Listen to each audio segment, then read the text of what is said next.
Assalamualaikum warahmatullahi wabarakatuh. Perkenalkan, nama saya Audia Safira Brubarus dari kelas A4 Pagi Kesejahteraan Sosial NPM 2003090024. Di video ini saya akan menjabarkan kesimpulan yang telah kelompok kami kerjakan, yaitu kelompok 1. Bab 1, pendahuluan dan metode. Bagian 1, beberapa perspektif tentang sosial psikologi.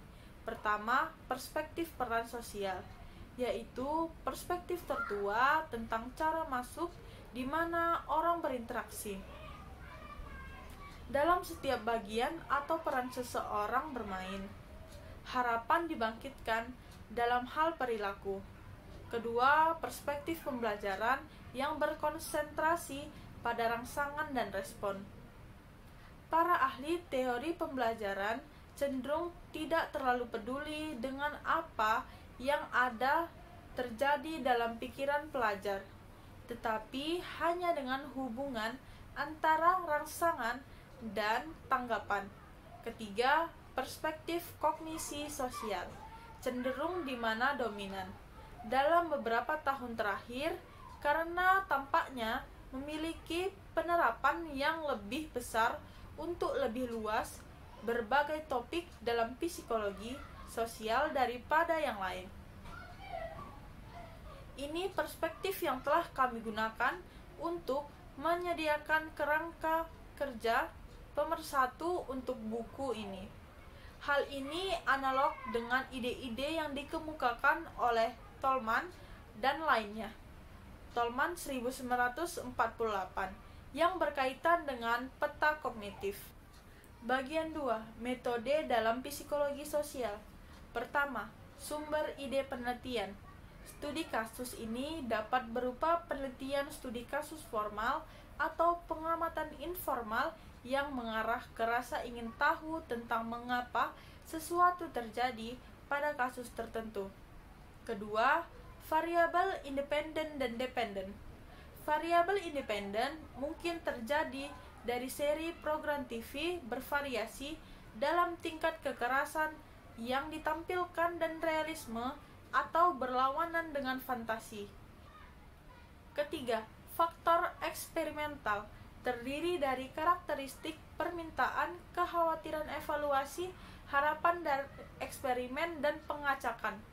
Keempat, penelitian kuasi eksperimental. Ini termasuk kasus-kasus di mana kontrol penuh atas manipulasi variabel independen tidak mungkin, baik untuk etika atau alasan praktis. Kelima, penelitian lapangan.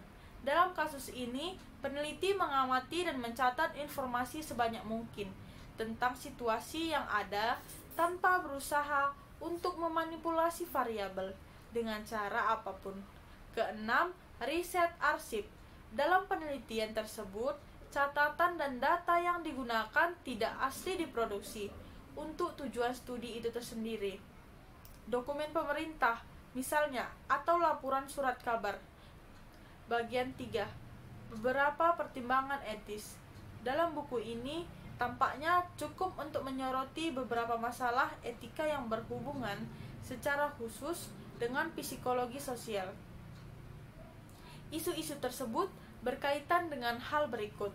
Pertama, informed consent. Semua peserta atau orang tua mereka atau mungkin mereka yang berada di loko parentis harus diberitahu sepenuhnya tentang semua masalah terlibat sebelum permintaan dibuat untuk persetujuan untuk mengambil bagian. Kedua, tanya jawab. Harus ada pembekalan penuh setelah studi di semua kasus. Ketiga, rasa sakit dan stres. Bahkan tidak etis untuk menyebabkan rasa sakit dan stres ketika hasil tampaknya membenarkannya. Keempat, kerahasiaan. Semua peserta berhak atas privasi mereka dan harus ada aturan kerahasiaan yang ketat, terutama ketika hasilnya dilaporkan. Sekian video dari saya. Assalamualaikum warahmatullahi wabarakatuh.